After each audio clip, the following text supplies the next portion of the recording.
User experience. In search of the perfect digital experience. As a content marketer and blogger, I have had the luxury, or soul-sucking experience, depending on your point of view, of browsing thousands upon thousands of blogs, websites, and apps.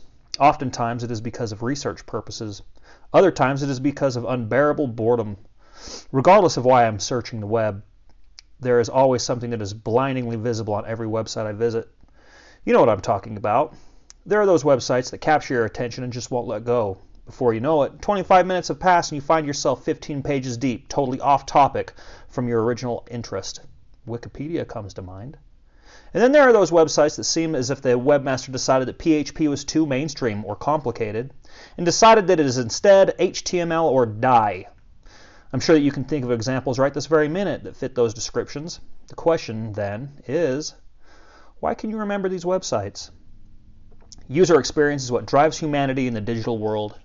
Feelings and emotions are potent drivers of action and inaction in humans. When I visit a news website such as the Drudge Report, I'm confident that I'll have the same experience I did when I visited it 5 years ago. If you don't happen to be in the know, the Drudge Report is a single-page news aggregation website that, during the first 6 months of 2018, reportedly received over 144 million visitors. At first glance, the Drudge Report looks as if it's stuck in 1995, the year it was launched online. Despite that fact, millions of people visited it every month. Regular visitors seem to be attracted to its simple design and often humorous, or dire, news-link headlines. Then there's the Veterans Affairs website. I have had the misfortune to have to attempt navigation through its endless and complicated pages. In fact, I don't think I have ever visited any government website without leaving it on the verge of a destructive rage. I'm looking at you, Internal Revenue Service. Leave it to the government to muck up what should be an easy goal, making it easy for people to find highly important information fast and easily. Every website, good or bad, has one thing in common: user experience, or UX. A complete package that encompasses emotional response, familiarity, likability, trust, perception, and more. UX is the main component in the gears of the digital world. Yes, that is a pretty grand statement, but I believe it to be true. User experience can make or break business. Most businesses have a website with which they market to potential customers or clients. Most businesses also spend a significant amount of time and resources working with UX design agencies to polish and improve how users interact with and relate to their online platforms. People who have grown up within the last 25 years have become accustomed to a lifestyle and expectations that include immediate gratification without too much complication. Forget waiting 6 minutes for a Big Mac. Just the other day, I got a hot, mouth-watering Whopper in 3.25 minutes just down the road at Burger King. When it comes to UX, it's easy to understand that most people are going to gravitate towards websites that aren't too hard to use, satisfy their needs, and make coming back to it a pleasure. A website with terrible UX will often lose traffic simply because people find it frustrating to use. This often results in lost leads and a decrease in business for the owner of that website.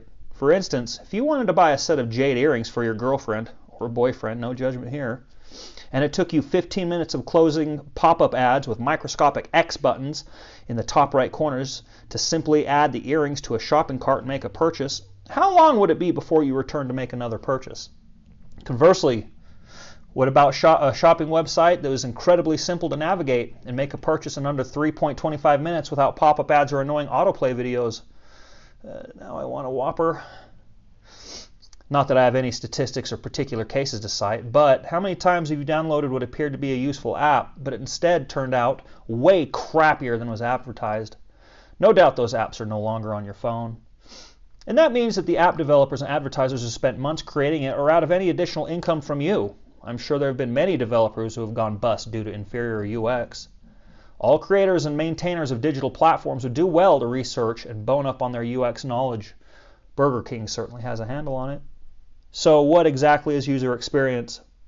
UX, in a nutshell, is how users feel about their interactions with a business or other online entity. It's more than design. It's about attitude. It's about tone. It's about emotion. It's about ease of use. UX encompasses everything a good business aspires to be for their customers and clients. If you can make people feel good and provide usefulness while making their experience easy and hassle-free, those people will return.